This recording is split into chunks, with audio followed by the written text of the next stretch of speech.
Едіге Қайыртайұлы, Шығыс Қазақстан облысы Ақсуат ауданы Үштөбе ауылының Өкпеті орта мектебінен келдім, 9-шы сынып оқушысы. Ендеше бір қалыпта тұра алмайтын өмірдің қызығын кім айтады? Бұл жолы мына бір бала жігіт қол көтерді.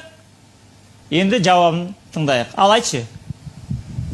Кеше балең келдің ғой талай жасқа, көз жетті бір қалыпта тұра алмасқа. Адамды сүй, Алланың хикметінсіз, не қызық бар өмірде онан басқа. Я, басқаша жауап болу мүмкін емес. Жарайсың бауырым, 4-ші арба сенікі.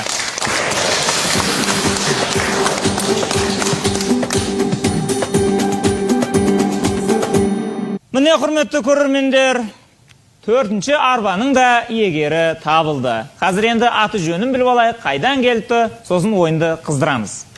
Я, батыр бала, айта бер, аты жөнің қайдан келдің, не оқисың, қайда оқисың?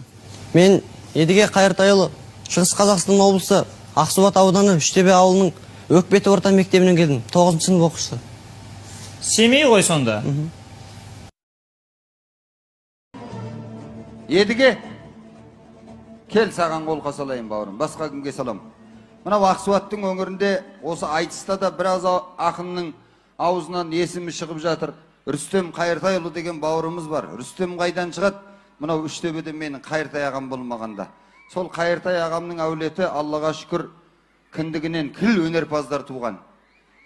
Рүстем бар, Ринат бар, Манас бар, барлығы бар. Бірақ осы Қайыртай ағамның аузынан түсіп қалғандай тұп тура көшірмесі Едіге Қайыртайұлы қол соғып қошеметтеп қарсалaya. Кел Едіге, бір ауыз ән салып бер.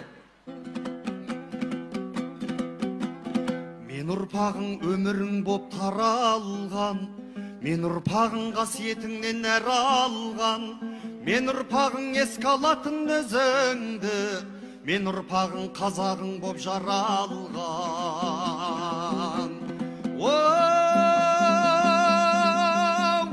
Қайран бабам,